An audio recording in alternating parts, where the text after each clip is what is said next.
ये helicopter Lama helicopter मेरे लिए बहुत स्पेशल है, तो मैं इसकी वीडियो बनाऊंगा।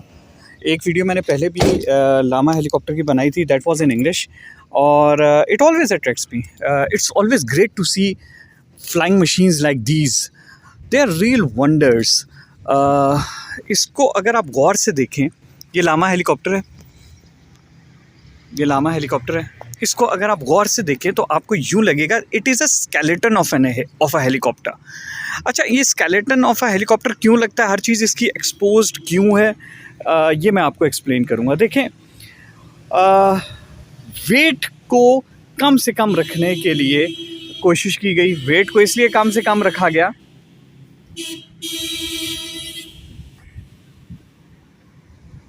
हाँ, वेट को इसलिए कम से कम रखा जाता है कि ये हाई एल्टीट्यूड पे परवाज़ कर सके। हाई एल्टीट्यूड पे परवाज़ इसलिए कर सके क्योंकि इसने जो है सियाचिन जैसे जो प्लेसेस हैं, ट्रेन है, उसके ऊपर फ्लाई करना होता है। तो that's one of the reason. अब इसकी अगर आप स्ट्रक्चर को देखेंगे, जिस जस्ट द स्केलेटन, इसकी स्किन को बिल्कुल भी कवर नहीं किया गया, बिल्कुल भी कवर नहीं किया गया वेट को रिड्यूस करने के लिए। ये जो आपको फॉइलेज नज़र आ रही है, ये फॉइलेज भी स्टोरेज बॉक्स भी है, स्टोरेज भी इसमें कर सकते हैं, प्लस एरोडायनामिक शेप देने के लिए इसकी फॉइलेज भी मेटल फॉइलेज की गई है। ये इसका फ्यूल टैंक है, this is all of the fuel tank, और इसके ऊपर ये इंजन है, दिस इज़ द इंजन। तो ये basically this is the practical side of it.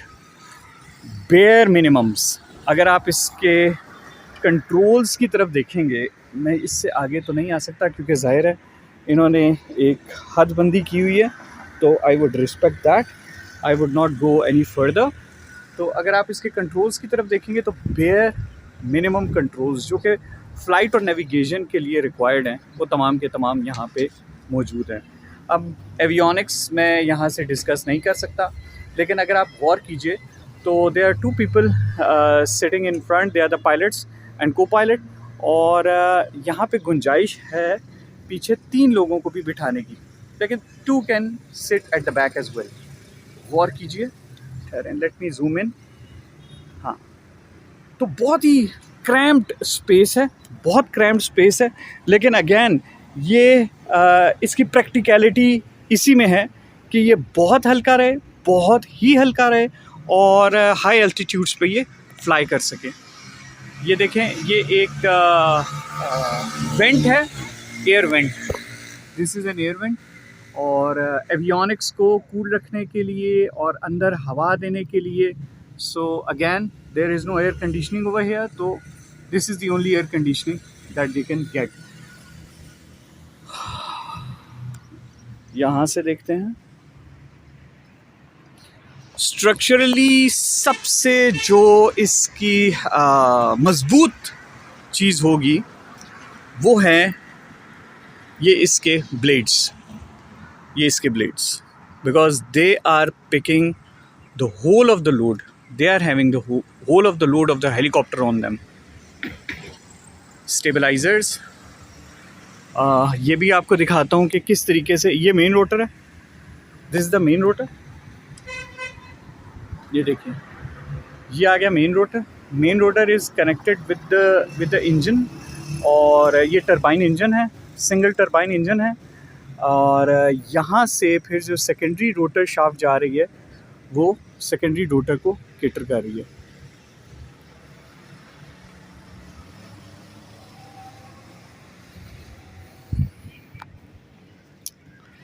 यहाँ पे आए बैक साइड पे, this is the anti skid. कई दफ़ा होता है लैंडिंग के वक्त हेलीकॉप्टर जो है वो फ्लिप कर सकता है, तो जो टेल रोटर है उसको बचाने के लिए ये जो येलो आपको प्रोटेक्शन नज़र आ रही है, ये है एंटी स्किड। तो टेल रोटर ज़मीन पे नहीं लगता, येलो स्किड के साथ ज़मीन लग सकती है, लेकिन टेल रोटर महफूज रहता है। Stabilisers, exhaust, that is the exhaust of the engine. तो इंजन बहुत सिंपल है, लेकिन अगेन अब हम आते हैं यहाँ पे, दिस इज़ फॉर एल्टीट्यूड। अगर आप देखें तो ये एल्टीट्यूड को शो करेगा कि इसकी हाइट कितनी है ज़मीन से, प्रॉक्सिमिटी अलार्म भी इसमें यकीनन होंगे, ग्राउंड प्रॉक्सिमिटी अलार्म्स में। आप ये देखिएगा कि रोटर असेंबली के साथ ही आपको डिफरेंट प्लेट्स नज़र आ रही हैं जो कि वेरिएबल पिच देती हैं इन रोटर्स को। तो you can see, let me give a close up of this. They make the rotor go up and down and change the angle of attack of the blade of the rotor। और यही वो चीज़ें हैं जो helicopter को front की तरफ, back की तरफ डिफरेंट डायरेक्शनल मनूवर्स देती हैं। तो they are of a lot of importance, ये चेंज करती हैं। अच्छा, एक और चीज़ भी आपको दिखानी है कि शॉक्स, ये देखें, ये है इसका shock system. You see this over here, this is the landing shock, this is the landing shock. ये जब हार्ड लैंडिंग होगी या किसी भी तरीके से कोई भी लैंडिंग होती है तो स्ट्रेस ताकि मेन फ्रेम के ऊपर ना आए, ये तमाम मेन फ्रेम है। तो ये शॉक्स हैं, ये कनेक्टेड हैं इसके साथ, स्किड के साथ, और यही शॉक्स बर्दाश्त करते हैं तमाम के तमाम इम्पैक्ट ऑफ लैंडिंग। और मेन जो इसका फ्रेम है वो शॉक को एब्जॉर्ब नहीं करेगा। These shock absorbers are there, ये दोनों तरफ होंगे। बाकी जो जितना भी फ्रेम है, जितना भी ये मेन फ्रेम है, ये तमाम का तमाम रिजिड है, ये रिजिड है। तो the only thing that can flex is these shocks. आप देखें, यहाँ पे तो इस कपड़े ने कवर किया हुआ है, लेकिन दूसरी तरफ देखें तो शॉक के लिए तकरीबन 6-7 इंचेस का गैप है। तो ये जब भी हार्ड लैंडिंग होगी, कुछ हो गया, तो ये शॉक्स जो हैं वो इसको बर्दाश्त करेंगे।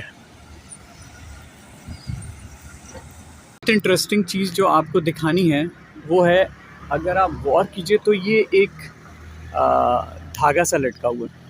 आप इस धागे को देख सकते हैं, ये एक वायर के साथ एक थ्रेड है। अब ये थ्रेड यूँ तो लगता है कि एक मिनिएचर सी विप है, लेकिन ये एक बहुत ही रूडिमेंट्री सॉर्ट ऑफ इंस्ट्रूमेंट है जो कि तमाम आपके अगर फेल हो भी जाते हैं इंस्ट्रूमेंट्स, तो ये आपको बता देता है कि एयरक्राफ्ट की या हेलीकॉप्टर की ओरिएंटेशन क्या है इन फ्लाइट, क्योंकि जिस जगह से इसको हवा लगेगी ये थ्रेड उस तरफ मूव करेगा। तो बहुत दफ़ा ऐसा होता है कि ओरिएंटेशन क्लाउड्स में नहीं रहती है, ज़मीन से विजिबिलिटी चूँकि हिंडर हो जाती है। तो ये एक प्रिमिटिव लेकिन बहुत ही इफ़ेक्टिव तरीक़ाकार है in order to know the orientation of the helicopter.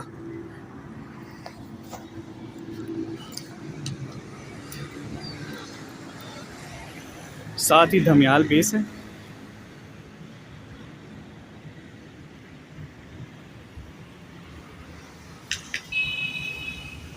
तो this helicopter was once flying just like the one shown in the video। देखते हैं ये कौन सा मॉडल है, क्योंकि यहाँ पे इसके मुतालिक कुछ बताया गया है। Dear all, good day. All right, I was born in Paris on September 18, 1992। अच्छा, 1992, ठीक हो गया। और I was named for the first time as 7862696। I was assigned to the 8th Squadron of Pakistan Army Aviation। और जनाब 2696, so they started calling me 2696। My family Lama holds the record for highest flight by a helicopter। मैंने आपको बताया था यही वजह है कि इन हेलीकॉप्टर्स को इतना लाइट रखा जाता है कि ये मैक्सिमम फ्लाई कर सकें एल्टीट्यूड पे। My cousin flew at a height of 12,442 meters, which is 40,814 feet।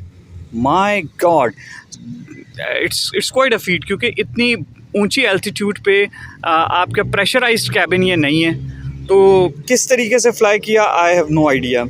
Some cousin of mine holds the record for the highest and longest safe landing without engine power from the same height.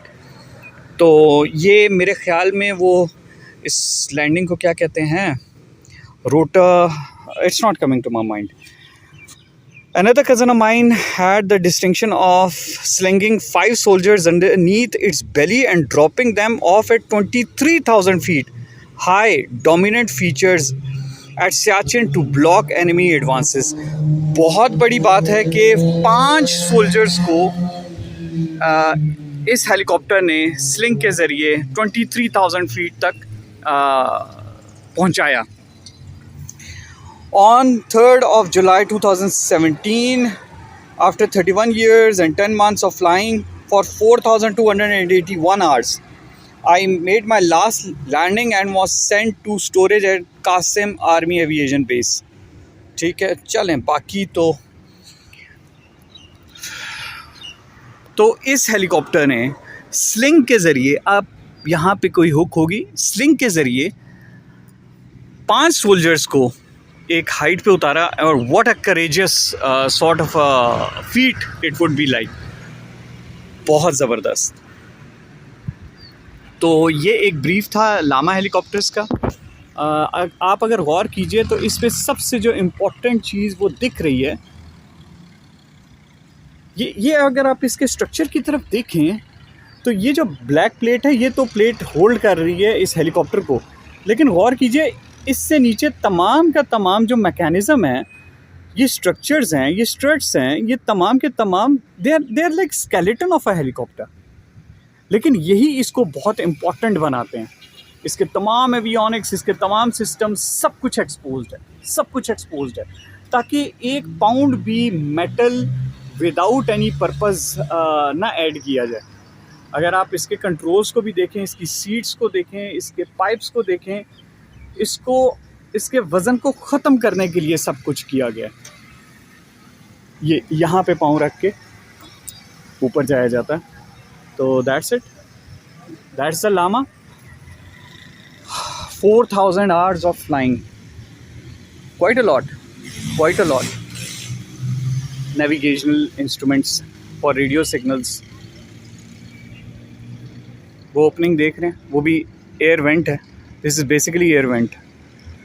तो इतने depressurise, this is depressurise, this is not pressurised. आप इसके doors को देखें, इसके locks, hatches को देखें. This is a non pressurised helicopter. It can not be pressurised. लेकिन इतनी हाइट पे इस तरीके से जाना, what a great task really. तो that was it. I am in Askari 14 and this was the helicopter. तो मैंने कहा आप लोगों के साथ इस चीज़ को शेयर करूं. Do like, subscribe and support professor Adeel Azmat.